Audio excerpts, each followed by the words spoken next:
ช่วยเหลืออุตสาหกรรมยานยนต์แต่รัฐบาลบอกว่าไม่มีตังค์นายสุรพงษ์ย้ำอีกว่าการทำให้เศรษฐกิจไทยเติบโตในอัตราเท่าเทียมหรือสูงกว่าประเทศคู่แข่งถือว่าเป็นแรงดึงดูดการลงทุนที่มีประสิทธิภาพมากที่สุดเพราะเมื่อผู้ผลิตสามารถขายสินค้ามีกำไรและรักษาสภาพคล่องได้ย่อมต้องการคงฐานการผลิตและลงทุนในประเทศไทยต่อไปโดยไม่จำเป็นต้องกังวลว่าประเทศอื่นจะเข้ามาชักชวนให้ย้ายฐานการผลิตกับข่าวคืบหน้าจะได้รายงานขอบคุณไทยรัฐออนไลน์รายงานหัวข้อข่าวจี้รัฐหรือภาษี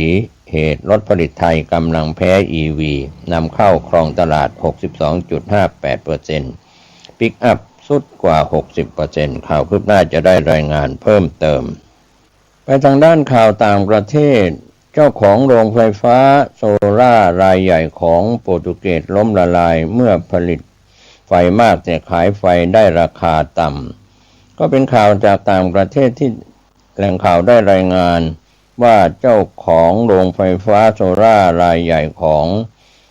โปรตุเกสล้มละลายเมื่อผลิตไฟได้มากแต่ขายไฟได้ราคาต่ำโรงไฟฟ้าขนาด220เมกะวัตต์เข้าสู่กระบวนการล้มละลายหลังรายได้ไม่เป็นไปตามคาดขณะที่ราคาขายไฟในตลาดลดลงจากการมีพลังงานแสงอาทิตย์จำนวนมากและโครงการยังเผชิญปัญหาทางเทคนิคไฟไหม้แล้วก็ภาระหนี้สินบริษัทต่างประเทศแห่งหนึ่งเป็นเจ้าของโรงไฟฟ้าพลังงานแสงอาทิตย์ในเมืองทางตอนใต้ของโปรตุเกสเข้าสู่กระบวนการล้มละลายหลังไม่สามารถสร้างรายได้เพียงพอสำหรับชำระหนี้และค่าใช้จ่ายของโครงการโรงไฟฟ้าแห่งนี้เริ่มดำเนินการในปีค.ศ. 2021และมีกำลังผลิตประมาณ220เมกะวัตต์โดยในช่วงที่เปิดดำเนินการนั้นถือเป็นหนึ่งในโครงการโซล่าขนาดใหญ่ที่สุดของโปรตุเกสข้อแรกปัญหาที่เริ่มจากผลิตได้น้อยกว่าที่คาดรายงานที่จัดทำโดยแหล่งข่าวกล่าวว่าผลิตไฟฟ้าได้ต่ำกว่าที่ประเมินไว้ตั้งแต่แรกทำให้รายได้จริงไม่เป็นไปตามแผนธุรกิจนอกจากนี้โรงไฟฟ้ายังประสบปัญหาทางเทคนิครวมถึงเหตุไฟไหม้ปัญหาที่เกิดขึ้นจากไฟไหม้หลายครั้งซึ่งทำให้บางส่วนของโรงไฟฟ้าไม่สามารถดำเนินการได้ตามปกติรายงานข่าวที่มีอยู่ไม่ได้ระบุรายละเอียดเพียงพอจะสรุปไฟไหม้แต่ละครั้งเกิดจากเหตุใดจึงไม่ควรกล่าวว่าเกิดจากแผงโซล่าร์หรืออุปกรณ์ชนิดใดโดยเฉพาะ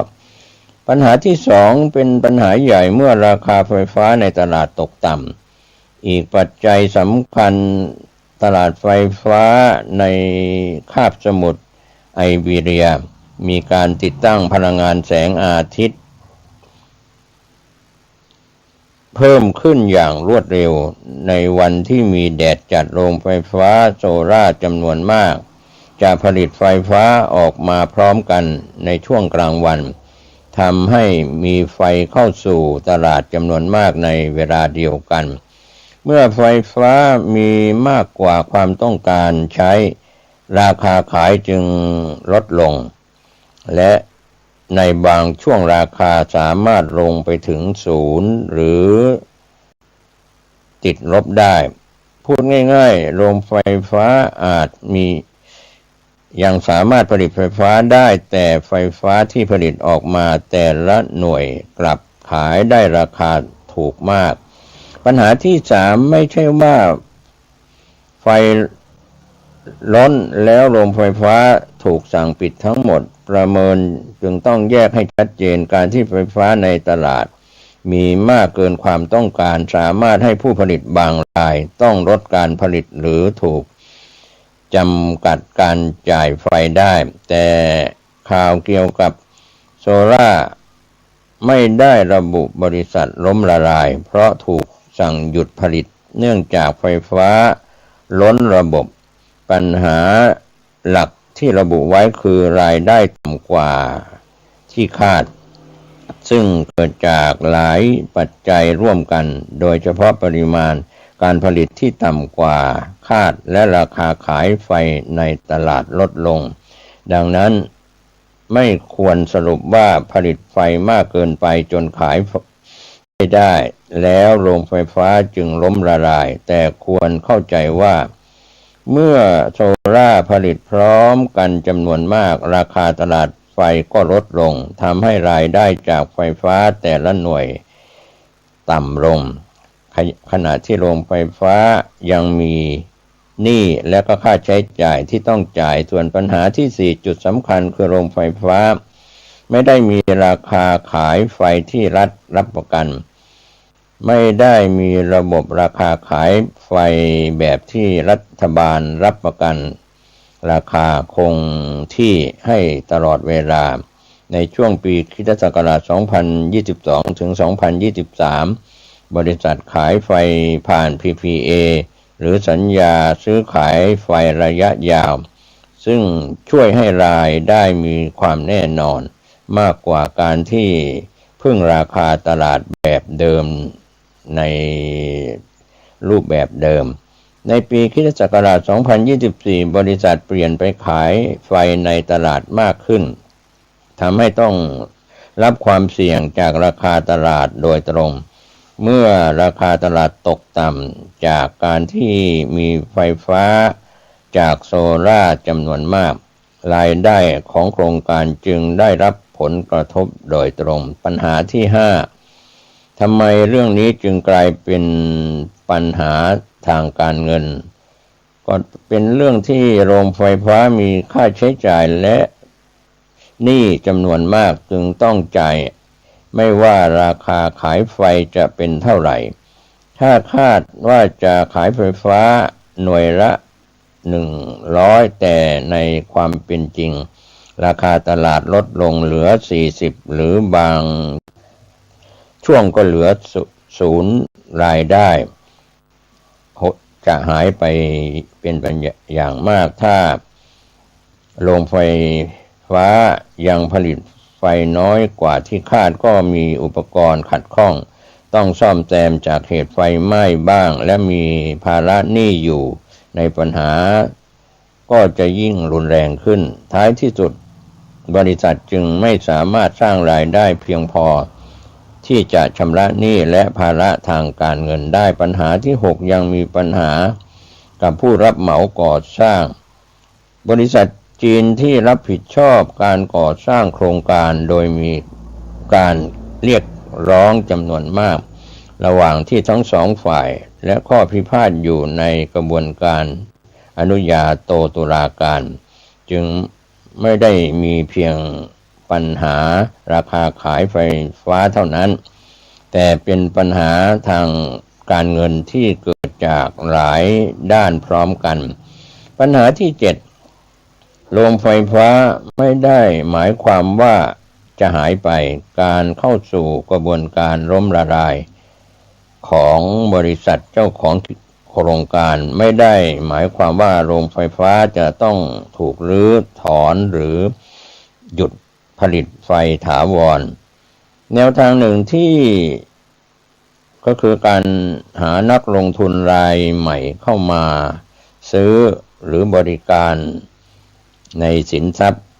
และมีในส่วนแนวคิดซึ่งจะปรับโครงการจากโรงไฟฟ้าโซล่าเพียงอย่างเดียวให้เป็นระบบโซล่าบวกพลังงานลมและก็แบตเตอรี่แนวคิดนี้มีความสำคัญเพราะแบตเตอรี่สามารถเก็บไฟฟ้าในช่วงที่โซล่าผลิตมากแล้วก็ราคาต่ำแล้วนำออกมาขายในช่วงที่ต้องการใช้ไฟฟ้าสูงขึ้นและราคาก็ดีกว่าสรุปแล้วเรื่องนี้โซ สะท้อนปัญหาสำคัญของธุรกิจโซล่าในยุคที่มีการผลิตตั้งแผงกันเป็นจำนวนมากโซล่าผลิตไฟฟ้าได้ถูกแต่ไม่ได้หมายความว่าเจ้าของโรงไฟฟ้าจะขายไฟได้ราคาดีเสมอไปเมื่อโรงไฟฟ้าโซล่าจำนวนมากผลิตไฟพร้อมกันในช่วงกลางวันปริมาณไฟฟ้าในตลาดจะเพิ่มขึ้นอย่างรวดเร็วทำให้ราคาขายส่งลดลงบางช่วงอาจเป็นศูนย์หรือติดลบสำหรับปัญหานี้เกิดขึ้นพร้อมกับการผลิตที่ต่ำกว่าคาดปัญหาทางเทคนิคเหตุไฟไหม้ภาระหนี้สินและข้อพิพาทกับผู้รับเหมาจนรายได้ไม่เพียงพอต่อการด้านการเงินดังนั้นกรณีนี้จึงไม่ใช่เรื่องของโซล่าผลิตไฟฟ้ามากเกินไปจนไม่มีใครใช้เพียงอย่างเดียวแต่เป็นตัวอย่างของปัญหาผลิตไม่ได้แต่ในช่วงเวลาที่ผลิตพร้อมกันราคาที่ขายได้กลับต่ำมากนี่คือเหตุผลหนึ่งของโครงการพลังงานหมุนเวียนรุ่นใหม่ในความสำคัญก็คือแบตเตอรี่การขายไฟผ่าน PPA และการผสมหลายแหล่งพลังงานมากขึ้นเพื่อไม่ต้องพึ่งพาราคาตลาดในช่วงไฟฟ้าจากโซล่า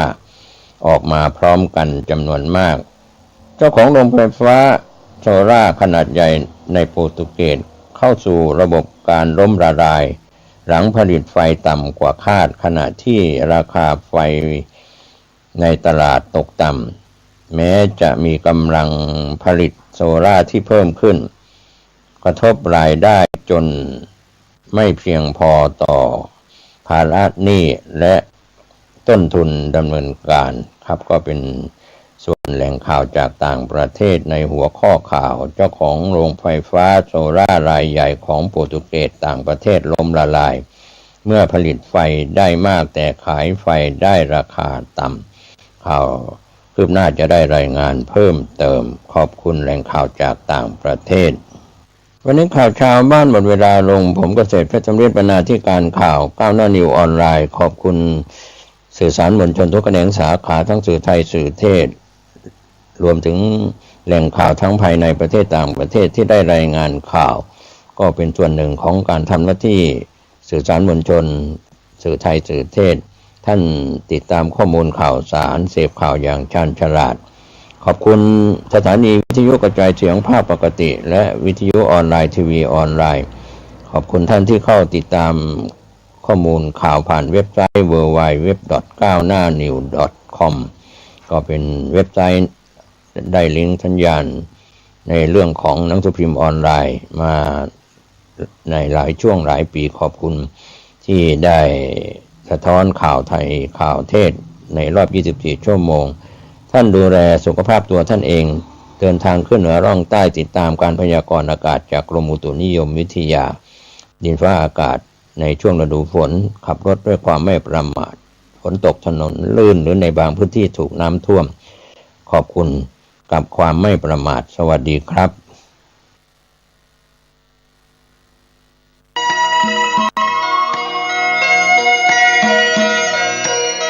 สารเพื่อการประชาสัมพันธ์โครงการปรับภูมิทัศน์และพัฒนาปรับพื้นที่รอบโบสถ์วัดป่าแดงมหาวิหารมติคณะกรรมการบริหารวัดป่าแดงมหาวิหารครั้งที่ 4/2567 ได้เห็นชอบและอนุมัติให้ดำเนินโครงการใช้เงินบริจาคและเงินสะสมของวัดเพื่อพัฒนาปรับพื้นที่ของวัดป่าแดงมหาวิหารจึงขอเชิญชวนผู้มีจิตศรัทธาร่วมพัฒนา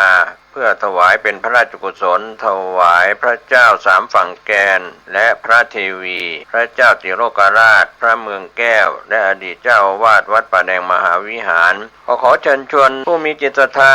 มีเจตนาร่วมในข่าวครั้งนี้ โอนเงินผ่านธนาคารกรุงไทยสาขาสุเทพชื่อบัญชีวัดป่าแดงมหาวิหารเลขที่บัญชี521064750สอบถามรายละเอียดเพื่อร่วมทำบุญได้ที่0818815690ก็เป็นโครงการปรับภูมิทัศน์และพัฒนาปรับพื้นที่รอบอุโบสถวัดป่าแดงมหาวิหารตำบลสุเทพอำเภอเมืองเชียงใหม่จังหวัดเชียงใหม่โครงการนี้เริ่มดำเนินการท่านที่จะร่วมบุญร่วมกุศลร่วมอนุโมทนาได้บุญได้กุศลได้ความดีโดยทั่วหน้ากัน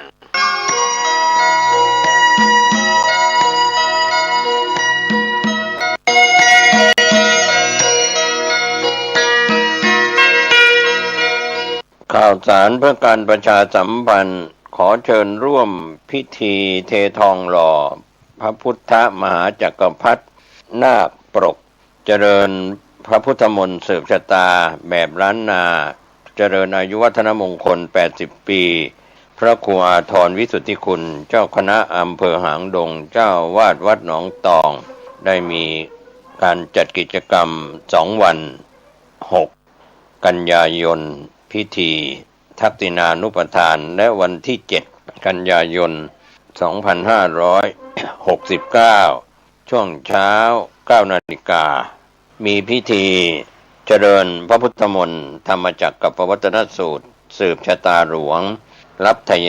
ธรรมฉันภัตตาหารเพลตรงกับวันจันทร์ที่7กันยายน2569ณวิหารวัดหนองตองตำบลหนองตองอำเภอหางดงจังหวัดเชียงใหม่คณะสงฆ์คณะศิษย์คณะศรัทธาของ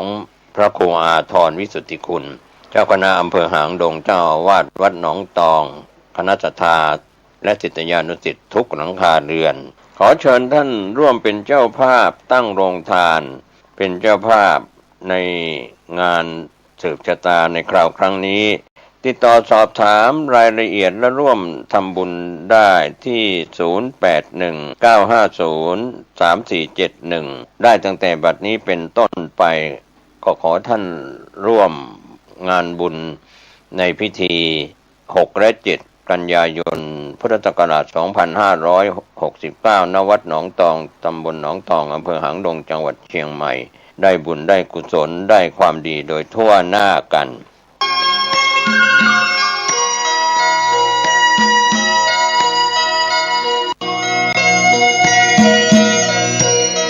ข่าวสารเพื่อการประชาสัมพันธ์พิธี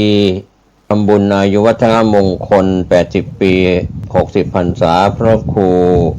อินทวุฒิคุณเจ้าคณะอำเภอลี้เจ้าอาวาสวัดบ้านกลางอำเภอลี้จังหวัดลำพูนพิธียกฉัตรเจดีย์บุญยรักษ์มิ่งมงคลสถานที่จัดงานวัดบ้านกลางตำบลลี้อำเภอลี้จังหวัดลำพูนตรงกับวันอาทิตย์ที่6กันยายนพุทธศักราช2569ช่วง 9:30 นาทีพลตำรวจโทพานุมาตรบุญยรักษ์ผู้บัญชาการสำนักงานตรวจคนเข้าเมืองคุณภัสกรบุญยรักษ์รองปลัดกระทรวงมหาดไทยประธานจุดธูปเทียนบูชาพระรัตนตรัยมัคคณายกนำกล่าวคำบูชาพระรัตนตรัยมัคคณายกอาราธนาพระปริตรพระสงฆ์ขึ้นสักเคชุมนุมเทวดาพระสงฆ์เจริญพระพุทธมนต์สืบชะตาพระเทพรัตนนายกเจ้าคณะจังหวัดลำพูนประธานสงฆ์เจิมยอดฉัตรผูกผ้าแพรและคล้องพวงมาลัยประกอบพิธียกฉัตรพระสงฆ์ในพิธีเจริญชัยมงคลคาถาถวายจตุปัจจัยเครื่องไทยธรรมพระสงฆ์ในพิธีพระเทพรัตนนายกเจ้าคณะจังหวัดลำพูนกล่าวสัมโมทนียกถาพระสงฆ์ให้พรเป็นอันเสร็จพิธี 11:30 นาทีถวายภัตตาหารเพลแด่พระสงฆ์ 12 นาฬิกาเลี้ยงอาหารแก่แขกผู้มีเกียรติสาธุชนศรัทธาผู้มาร่วมงาน 13 นาฬิกาพิธีมอบอุปกรณ์ทางการแพทย์ให้กับโรงพยาบาลพิธีมอบทุนการศึกษาก็เป็นข่าวกำหนดการทำบุญอายุวัฒนมงคล80ปี60พรรษาพระครูอินทวุฒิคุณเจ้าคณะอำเภอลี้เจ้าอาวาสวัดบ้านกลางและพิธียกฉัตรเจดีย์บุญยรักษ์มิ่งมงคล ณวัดบ้านกลางตำบลลี้อำเภอลี้จังหวัดลำพูนอาทิตย์ที่ 6 กันยายน 2569 ช่วงเช้า 9:30 นาทีเป็นต้นไปเชิญผู้ใจบุญใจกุศลได้ร่วมงานบุญงานกุศลในคราวครั้งนี้โดยพร้อมเพรียงกัน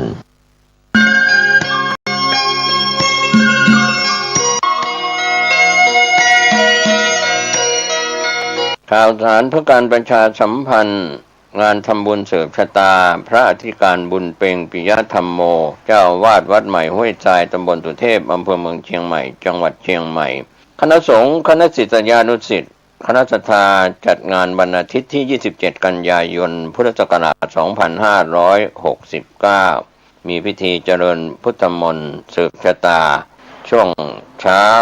9:39 นาทีอาทิตย์ที่ 27 กันยายนนี้เป็นเจ้าภาพในไทยธรรมทั้งหลายติดต่อ 098-017-8170 อาจารย์ปัญญาคำมุง